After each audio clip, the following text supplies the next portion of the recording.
Hello, my fellow cigar smokers, and welcome to Smoker's Spot. It's the Night Owl again, and tonight we are smoking the Trinidad Esmeralda. You know what? I figured I was looking through the last Night Owls we were doing, and we only had by now only one Cuban cigar that I was smoking. And that was already, I don't know, guys, like 5 or 6 weeks ago, the Cohiba Robusto.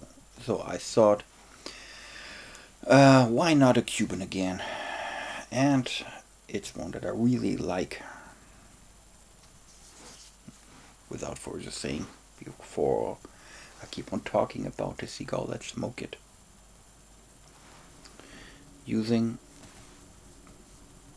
my cigar pocket knife, Le Fin Blanc, that I was playing around with the last couple of days. That's a really fun thing.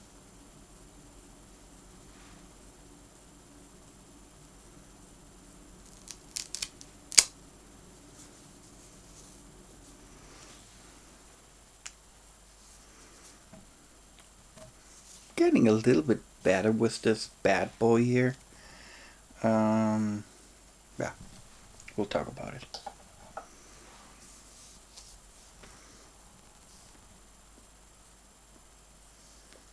Something very fresh in there.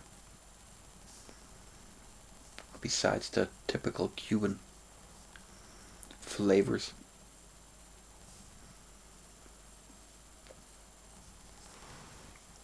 Actually, it's pretty big for Trinidad. It's 53 ring gauge and it's 5.75 inches long. And it's one of the vitolas that kind of new. They released it 2019 together, for example, with the Media Luna. Well, you know, Cuban cigar friends were crying for new vitolas, or that they want to have Trinidad coming up with something new. So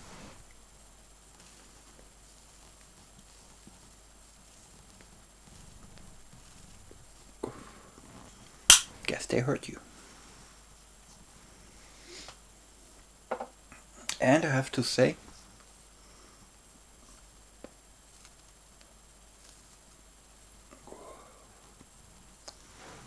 the Trinidad Esmeralda, really one of the Cubans that are more or less reliable.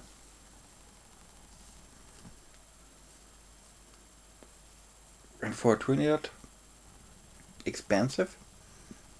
It's like I think 1850 euros. So that's around $22, something like this. But as I said, one of the sizes that are falling out of the box Trinidad wise. Is it worth the price? I would say in this case yes. Reliable, good Cuban, so why not?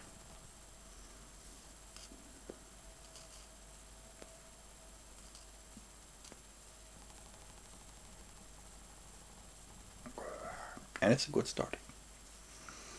This freshness is there.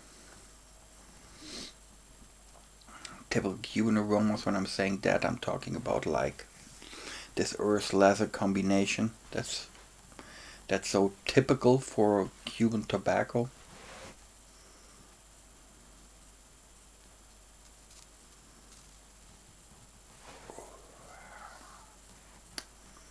And there's a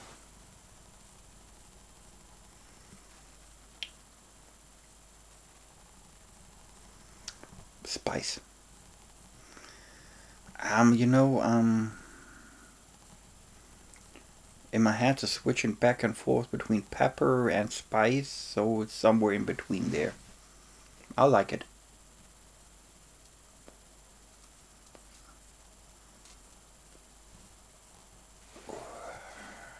very good start, really.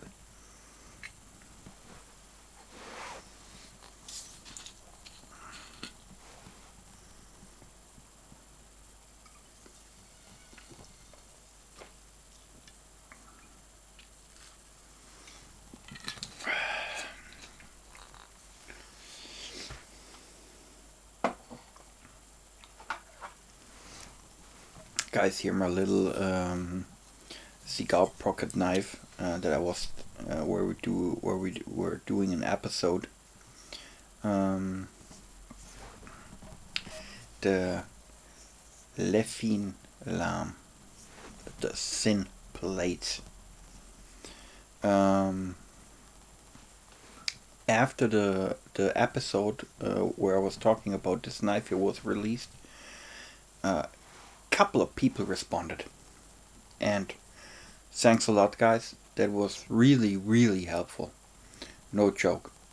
Because what I said in the episode where I was testing it is that the cut is not is the cut that the knife is doing. You know, you're putting the cigar in here, and then you cutting it. It's not as accurate as I thought it would be. You know. And not as good as I thought it would be. And a couple of people said,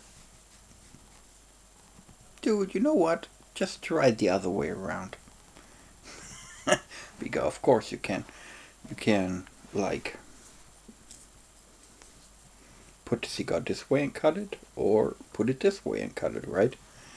So obviously, without thinking about it, I was just doing it in one specific way, like this, you know. But then the people said, try the other way around, you know, and try to cut it from this side. And I did it, and it's way better. Way better. The cut is really clean. That's cool. And you know what? Sometimes you're just not thinking about things when you're doing it. Looking at the knife, you know, there is a difference between this side and this side. Because over here, it is sharpened. Here you can see it. Here. But it's from the other side not. So it's one-sided.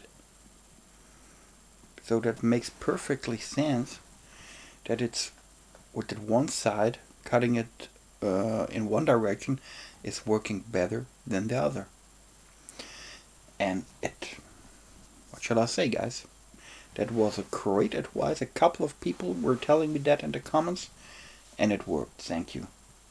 I'm still not really, but it's now just like practicing it. It's the cuts are still not really even, you know. I mean, they're good right now, but it could be better. So, but that's my thing, you know. It needs more practice than when you're doing it just with your regular like two-bladed cutter or so. But I'm working on that, and it's fun. After all, it's fun.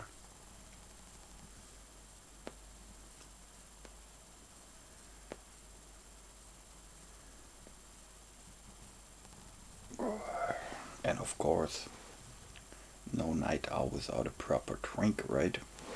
I brought again one of my favorite whiskeys, a Japanese whiskey, the Nikka Coffee Malt. A good Japanese single malt whiskey.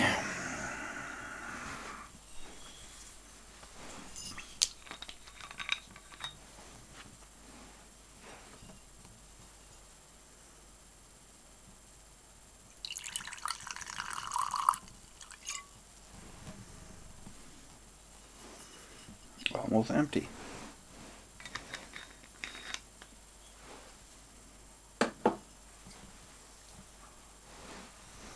Cheers, my friends. I hope you have a good drink and a good cigar while you're watching it. But I know from the comments that a couple of people are really just so we're smoking together here, right? And I really appreciate that. It's so cool, and it was like my attention in the first place, like having something together.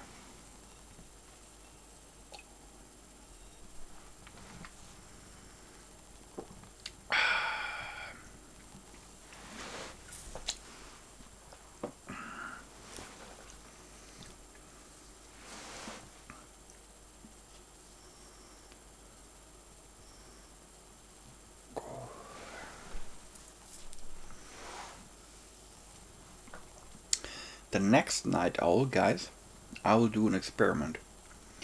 I will try to make like a live night owl. So we're doing a live recording. Couple of people asked for it. Not specifically doing a live night owl, but also that was a request. But in general, do a live session. So, and I never did one. Mostly because it has like technical issues. Because here in the lounge where I'm sitting, that's in the first floor of my house, and I'm telling you guys, the reception over here is not really good. Sometimes it's okay, but sometimes it's just like really, really bad. So, that was one of the reasons why I thought, I don't know, And then it's that I was waiting for one thing, because the camera I'm working here with, that's the Sony ZV-1. They said we will implement in the software, the camera software, and then one of the newer versions will implement like something that you will be able to do a live stream through the camera, And I always thought that would be a cool thing, because the option would be do it with the camera that's integrated in my MacBook, which is okay, but obviously not as good as a real camera. But until now it's not happening, so I thought, what the heck. So next night owl, a live session. I think it will start 11:30 p.m. German time, but I will make it like a premiere so you can see it in advance in your timeline if you're subscribed, and you can set a reminder. So I don't know how many people will be there at that time or not, but we'll see. It's like, let's give it a try and see how's it working. Not sure if I can do it from where I'm sitting right now. Like I said, reception not so good, but I will make a couple of test runs and see how's it going. So maybe from here, or maybe downstairs in the living room. Don't know yet. We'll see. So, but heads up, So next week, night owl live stream. It would be great if you guys are there. Though, but we'll do it anyways, right? Even if there's like not a single person is live at that moment, I'm still doing just a night owl,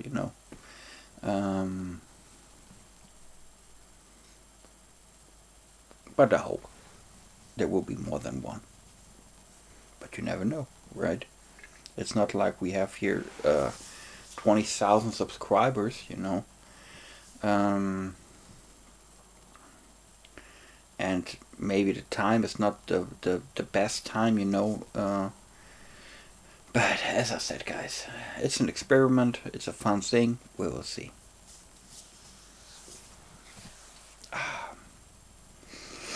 Guys, hope you had a fantastic week.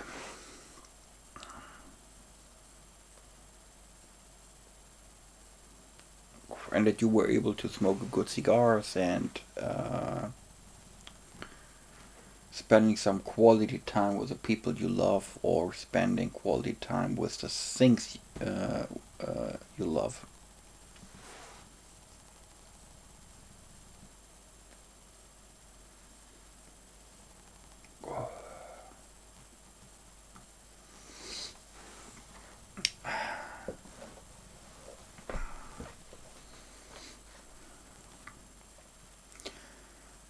I found such a funny thing on YouTube, guys. I have to tell you about that. And that's one of the things where I don't know how I arrived there at that point, but it was just funny. Um,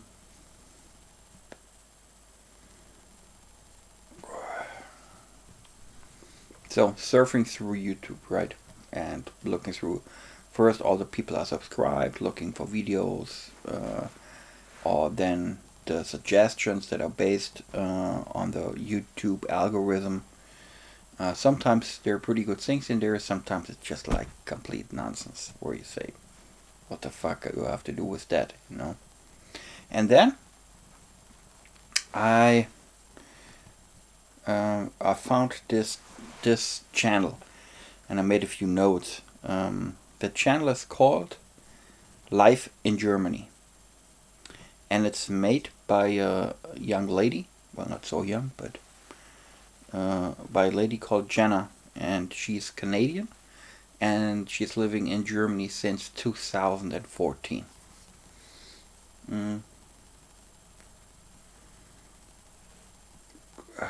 So she has a pretty popular YouTube channel where all she's doing is talking about her life in Germany, which is perfectly fine.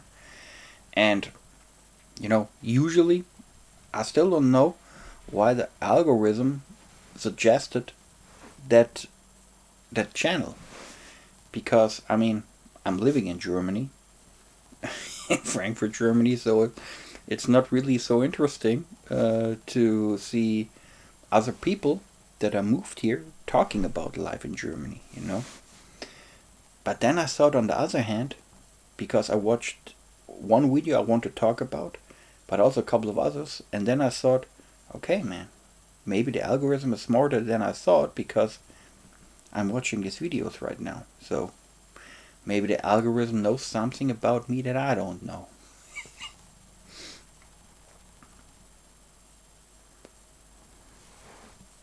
So one of her newer, and first of all I have to say, I don't want to rant about it or something like this. It's a great channel, and I'm pretty sure for people that are, for example, planning to move to Germany or just like it or whatever, I think it's quite interesting, because she has a couple of just fun videos, but then also a couple of videos where she's talking about like serious things, how to get a bank account, a checking account, and all the kind of stuff. So I think that's a cool thing to do.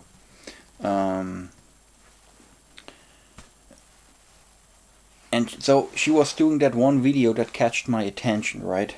And she named it like 8 things you seriously shouldn't say to a German. And in this video, she's talking about things that you should not talk about or do in Germany. And I thought that would be fun to watch, to see what she thinks. What she thinks, what shouldn't, what wouldn't be a good idea to do or to say. Because sometimes, of course, you can't think otherwise, right? And she said a couple of things where I said, no, that's not a problem. And a couple of things where I would say she's right about that. And guys, I don't really know if that's interesting, but as usual, here in the Night Owl, we're just talking about all kind of things, and that was something that was funny.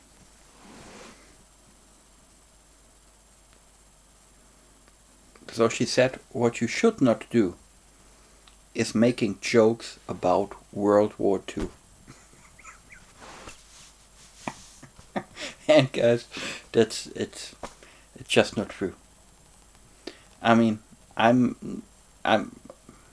want to go that far saying that I'm doing all the time jokes about World War II, but in my circle here with my friends and neighbors and like friends of friends and stuff, never had a problem with that.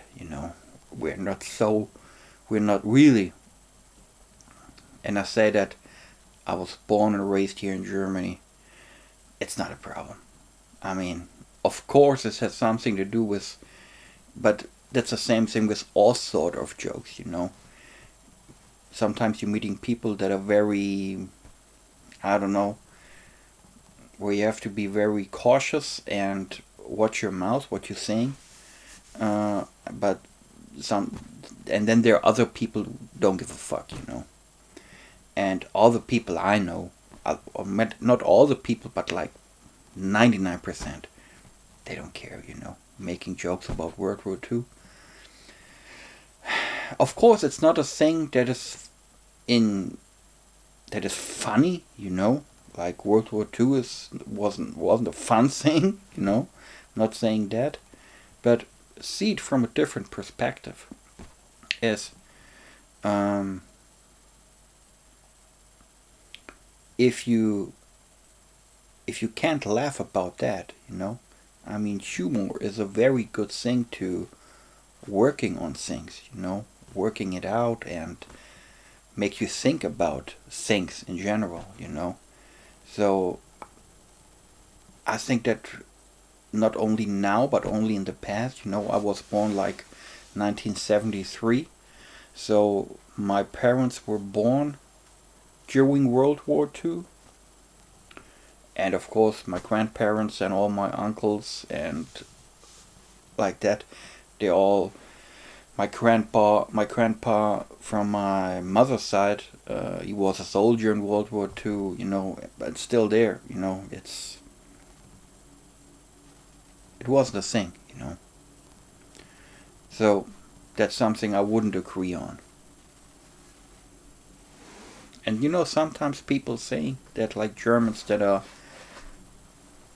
not so funny people, you know, but that's not true. That's just not true, you know. Um, I we have a pretty alive like stand-up comedian scene and all that, you know. It's not like in the States, of course, because it's a different tradition, you know. Um, but we're doing okay, really.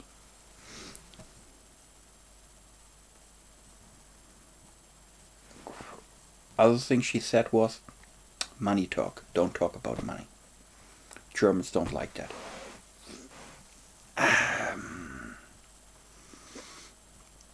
Okay, guys. It's and she was giving an example like there's something like that's called Kindergeld. You're getting money from the government when you have kids, you know, every month, and it's like a standard, you know.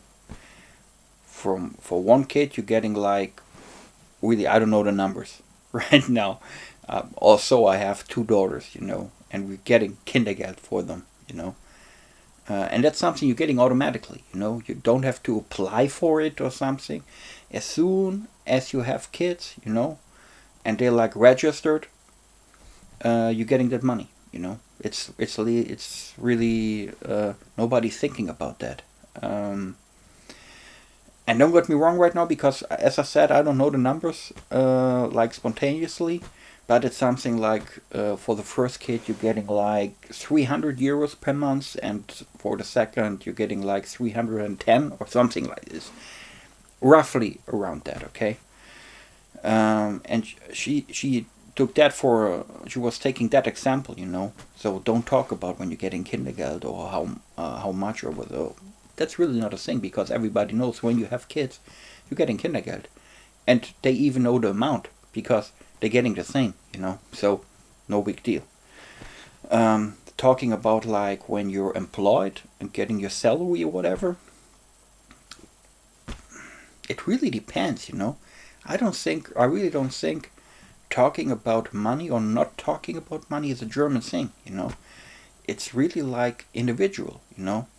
So either you or the people you or the person you are talking to feels comfortable with that topic or not, you know. And you have to kind of figure out if that is the right thing to talk about or not, you know. But I don't see that a specific German thing, you know. I know a couple of my friends, they are feeling very confident talking about money, and then I have a couple of other friends, they're not so confident talking about money.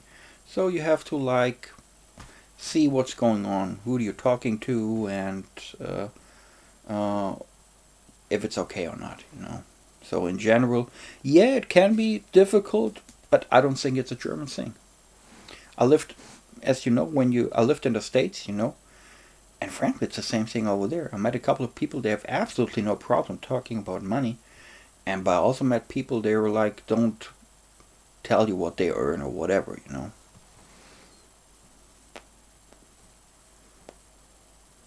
Yeah, but then she was talking about a thing where I said, oh man, that's so right, and I don't like that either. And that, um, we have this, that's called do and see. It's like in English you don't have that, you know, you just have you. Um, but there is a, when you're saying do, it's like a informal way addressing people, and see is a very formal way addressing people, you know. You can compare it really when you're talking to somebody and you not calling her or him or her by the first name, you know, and saying Mr. Smith or whatever. That's like a formal way addressing people, or you're saying, hey Jim, John, whatever, you know, how's it going, you know. So it's a different way talking to people, you know. Um, and that's absolutely right here in Germany, you know. I'm 47, and everybody in my, like, all the people I know, I'm just calling them by their first name, so that's absolutely no problem.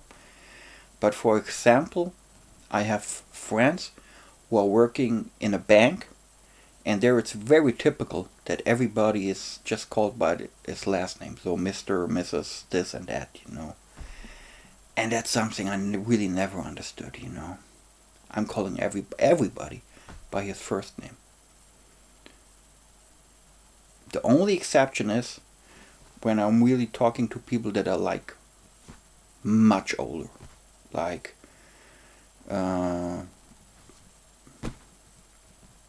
like in the ages that my grandpa was, you know, like 80 or so, 90, 70, something like this, you know.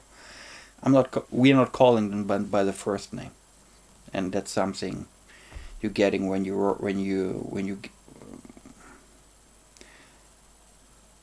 I can't even say that is something that you learn in school. That's definitely not the way. It's like a tradition, you know. But other than that, no. But she was absolutely right. You have to be careful about that, and that can be a tricky thing, especially when you're coming from the United States or Canada or so, where like you just know first names, you know. So that's true. And you can be like when you're calling somebody by his first name, and he's like not feeling not so comfortable about it. You will figure that out very quick. And that's so that was right.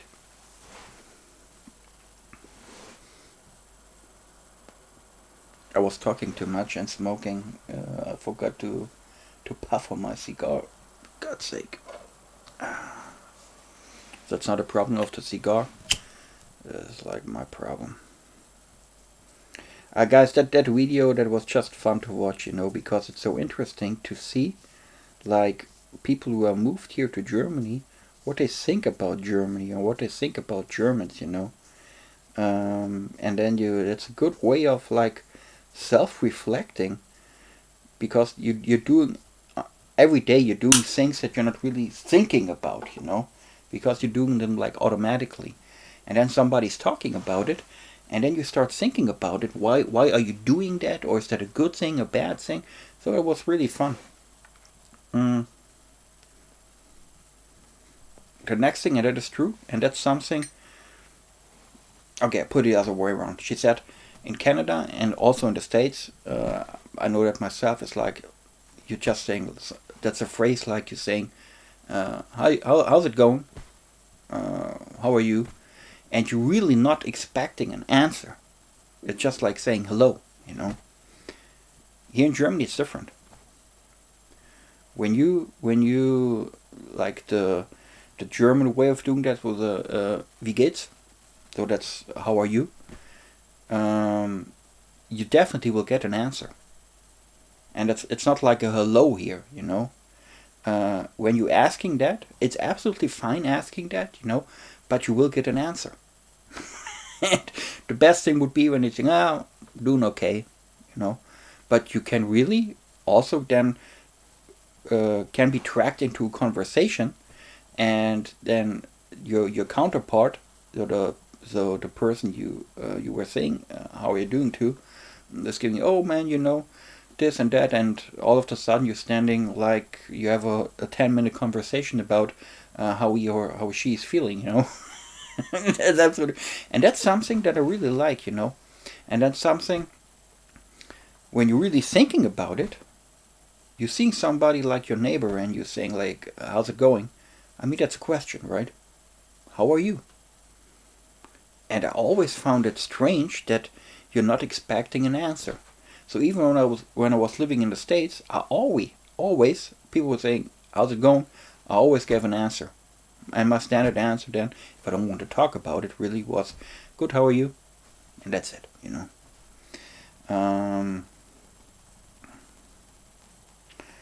What else? Oh yeah, tap water. That's really fun. That's true. You know, for example, in the States, and I think also in Canada, obviously, it's like standard that you're getting tap water for free. You know, in Germany, that's not the way it is. You're not getting tap water for free. By law, the guys who are owning or running the restaurant, they by law, um, they are like they have to do it. You know, but it's not like offered. You know, when you're asking for it, you probably get something, but depending on in which restaurant you are, you're getting like, what the fuck are you talking about, man? Order you like sparkling water and pay for it. You know, that's like that's it's not the tradition here. You know, you're not getting tap water automatically on the table. Like that is not 100% true because, for example, in Frankfurt, and in Frankfurt it's we have like a special situation right here in Frankfurt because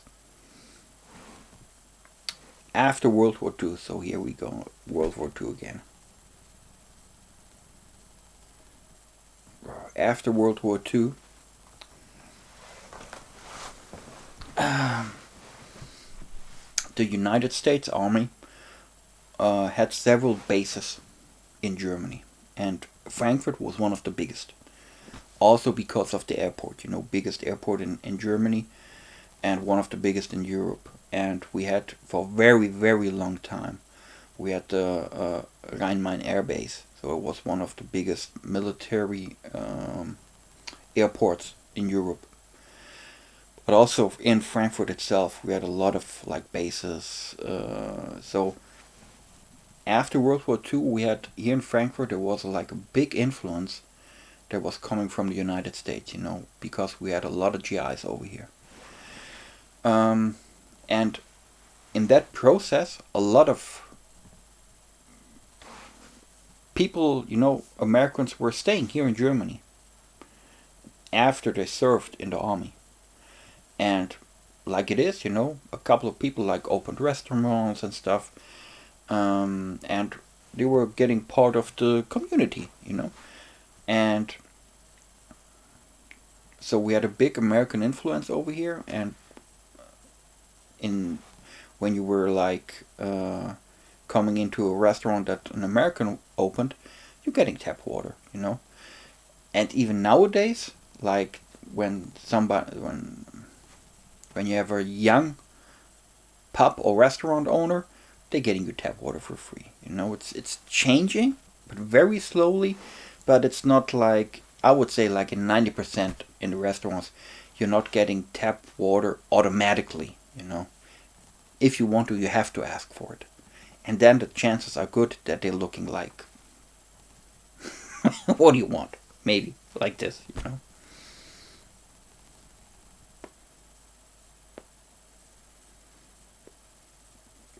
So that was really funny. It was a fun video, and I watched a couple of other videos from. Sorry, my I'm not good at names. Jenna. I watched a couple of other videos. That was pretty cool. So it seems she likes Germany. Cool. We like you too.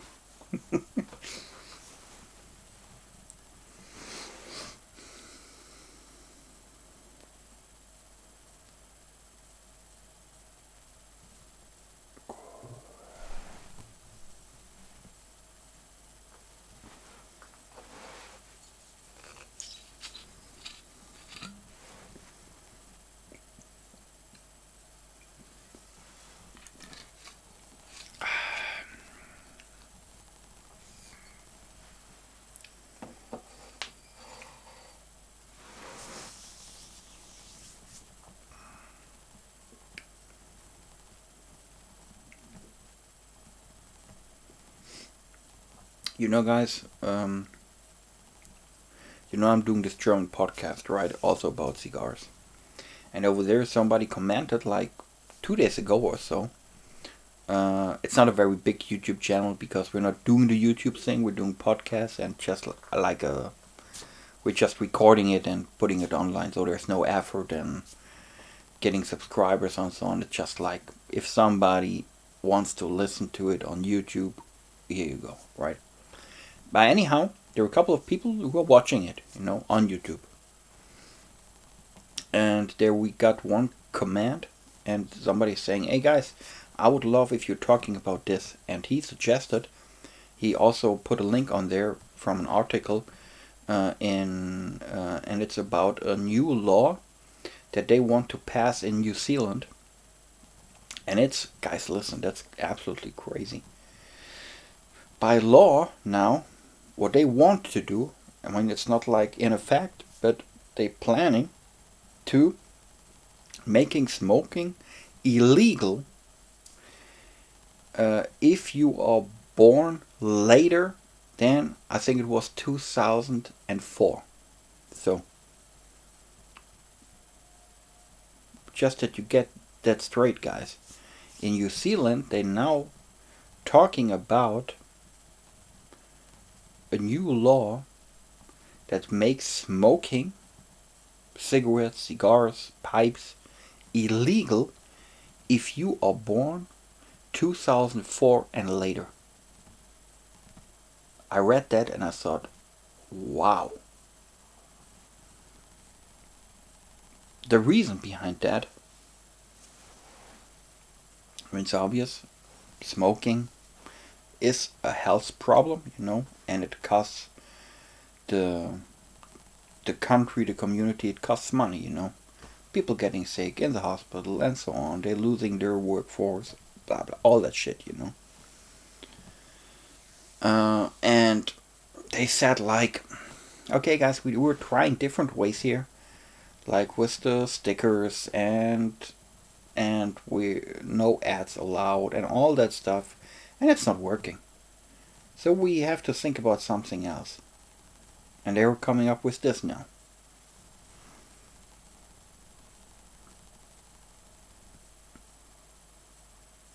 And I was like, that left me like speechless, you know. Why? Most importantly, I think if you are a grown-up man or woman, you can decide for yourself what you want to do. And if you decide to do something that is not good for you, no one, not the government, not your neighbor, no one else, as long as you're not harming others, can like say don't do that, right? For me, that's the most important thing. I know, you know, I was doing an episode about cigar smoking can be healthy. It was partly fun and other part it was like serious, because I really think smoking itself, smoking a cigar, not talking about cigarettes, talking about cigars, is helping you to relax, and that's why I think it can be good for you. But that's a different topic now. So in general, I know that the smoking itself is not healthy, But I decide for myself to do it anyways, for whatever reason. The government shouldn't care about that. Why, It's just my decision. So, and the government shouldn't be allowed to question that, because I'm not mentally ill or something else. I'm a grown-up man. I have pretty clear thoughts, I have no mental illness whatsoever that I know of. So I should be allowed to do what I want to do, as long as it is within the law, But if you're coming up with a law that is taking away my ability to make free decisions, or make the decisions upon whatever, man, that sounds strange for me. So that was my first thought. So that's, if you're trying that over here, man, they will kick your ass, And I'm pretty sure in the States or in Canada would be the same, And then my second thought was, okay, that makes no sense at all, because, okay, let's say you are born 2004, right? So, and you reach then the age of where you can smoke cigarettes legally, age-wise. And if they're now passing a law that it's forbidden for you because you were born 2004 and later, man, you have different ways to getting that stuff, they selling it, someone else is ordering it for you online and giving it to you, like your older brother or your husband or whatever, Or, I mean, it's like the gray market, that will flourish, And that's what in the article they said, in the last couple of years, where they were enforcing different kinds of laws that makes it more difficult to getting cigarettes in this case, They were saying the gray market, when they were smuggling cigarettes into the country, that increased by 100% or so. And now think about when they're passing that law, people will smoke anyways, Okay, you're making it harder for the people, but then they will do it anyways, And they will you criminalizing smoking. I don't think that this is a good thing to do. What do you think about that, guys? It's absolutely crazy. Google it. You'll find news about that, Take a look, read, and make your own picture about that, and let me know what you think. I think it's absolutely crazy. Absolutely crazy.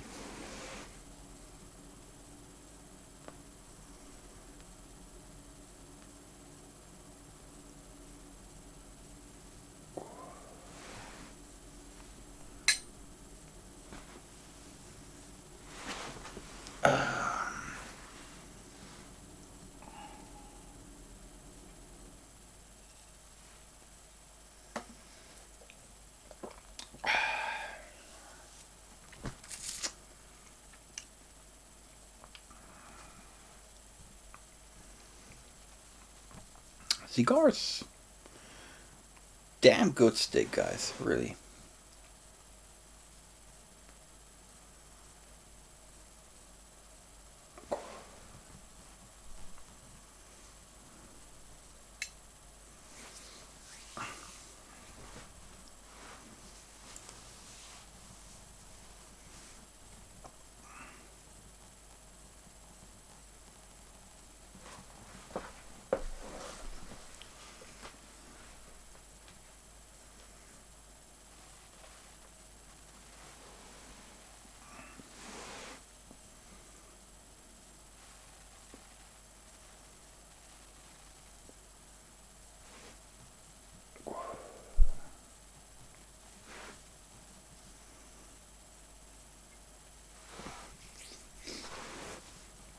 So in the last night owl, um, I started talking about my favorite books. Back then I explained that it was like a request, name your 5 favorite books, and I said that's kind of tricky because I'm reading so much and I have so many favorite books.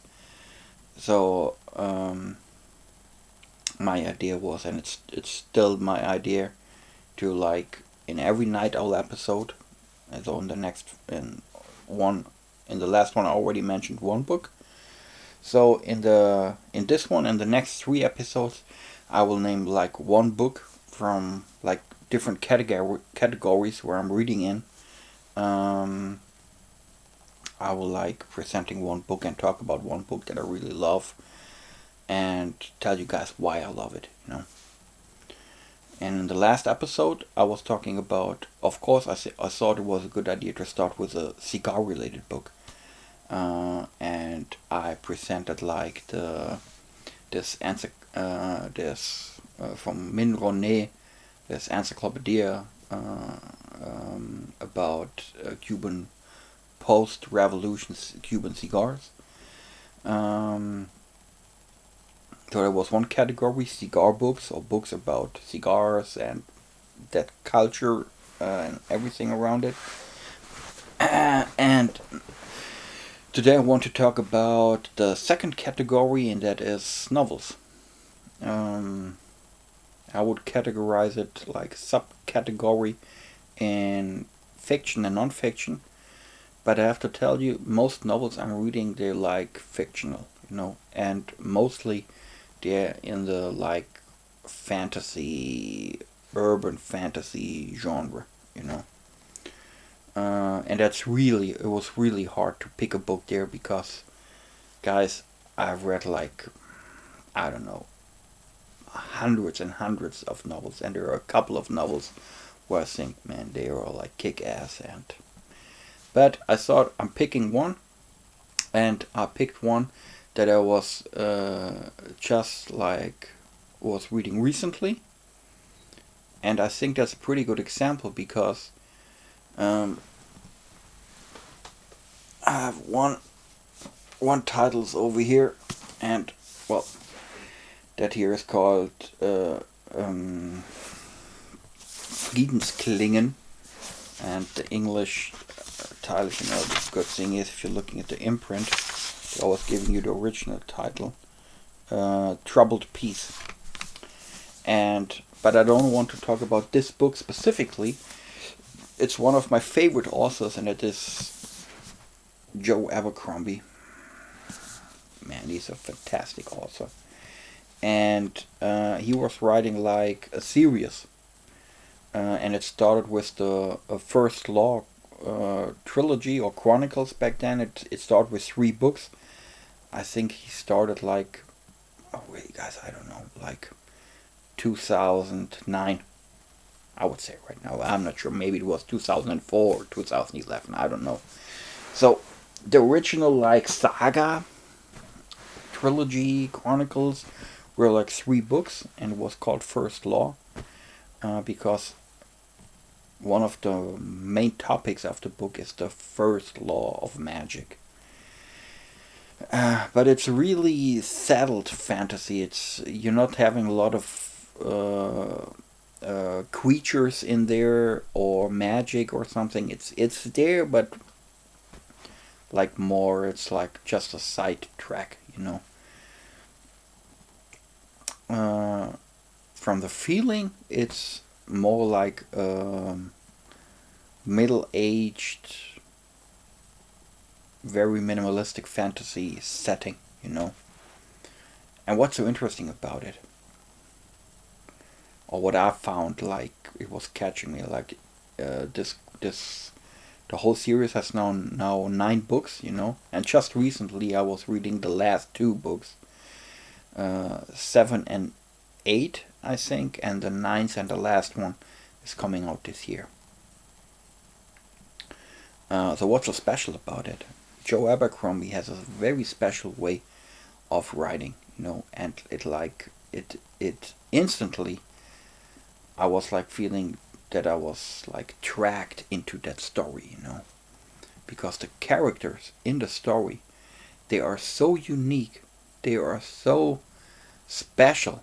Some of them are funny, some of them like sad characters, but he has such a special way of describing the characters and driving the story forward. That's like really one of the best authors I ever read.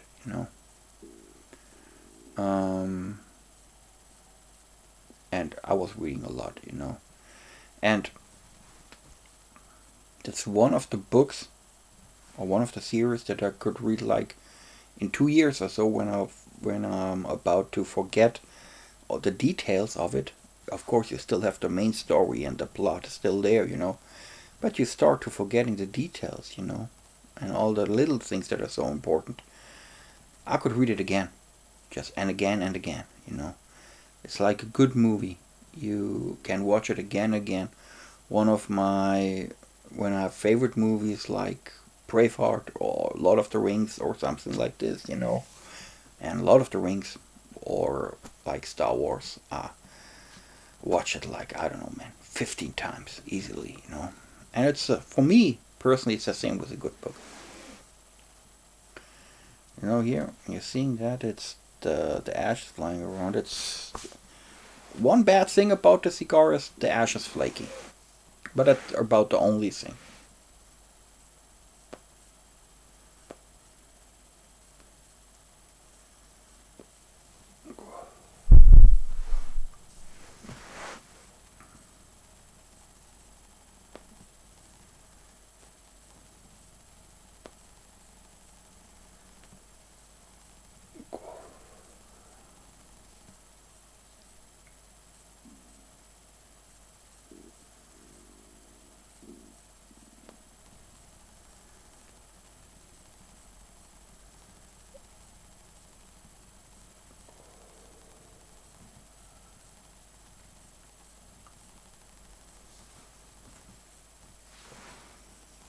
I still have some whiskey here.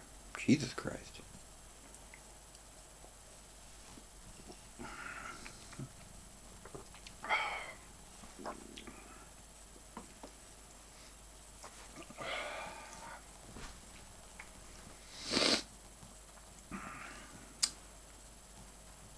So guys, don't forget, next night owl will be a live session. It's an experiment. Let's see how it goes.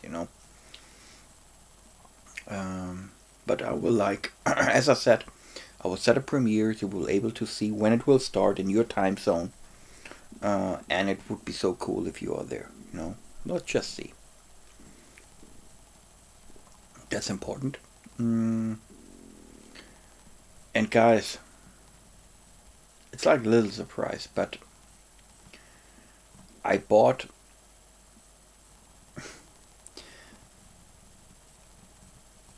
I bought two special cigars, and that will be a crazy review. I'm really really looking forward doing a review on these two cigars. They are really special, and I say that I'm smoking a lot of crazy unicorn premium cigars from time to time, but these two are like I'm really really excited. So watch out, my friends. That will be something. You will definitely see it when when I'm doing that. They will be. I hope they will be good. One of them I already smoked like 2 or 3 years ago, and that was the first one I smoked. And since then I was looking around for that stick. And the second one I never smoked. Never. Because by the time it was coming out, it was so hard to get. I couldn't get my hands on that one, and since then, never thought. But I ordered these two cigars. They are here right now, sitting in my humidor, waiting to be reviewed, and you will be part of it.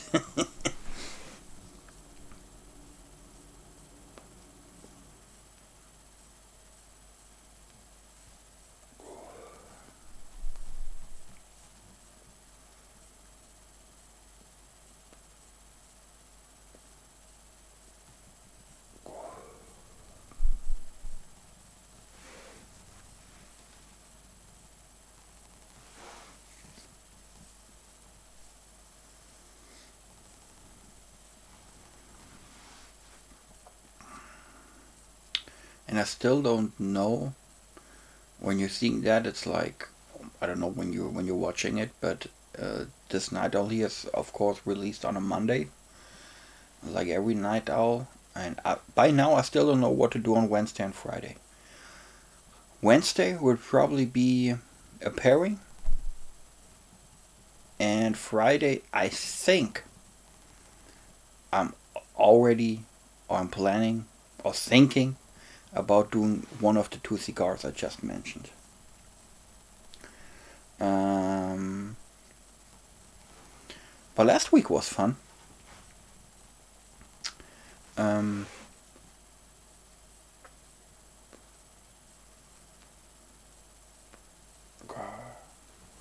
Oh, and there's one thing I forgot.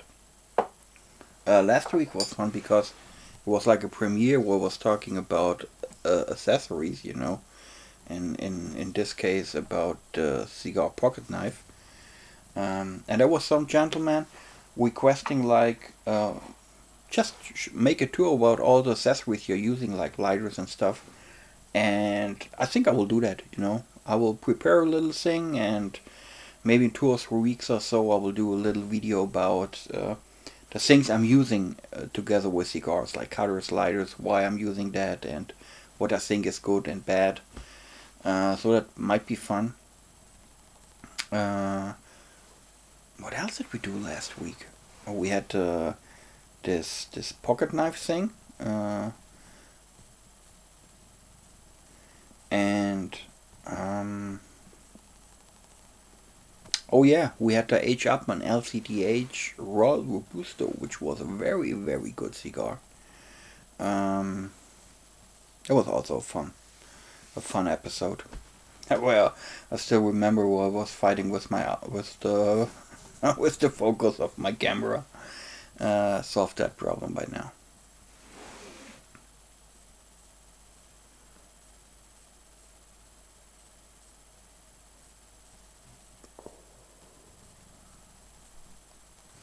Okay, guys, that's it. That was like fast, you know. I think it was one of the Night Owls with the highest portion of talking. I had a lot to tell you guys. Anyways, I hope it was fun. Really appreciate that you're all here and doing that thing together with me. Means a lot. I hope you enjoyed this Night Owl episode. I hope you can smoke a good cigar, and I hope that you can enjoy life. But most importantly, stay safe and stay healthy, and I hope to see you around at Smoker Spot. And don't forget, next Night Owl live session. Watch out. Good night, my friends. Have a good one.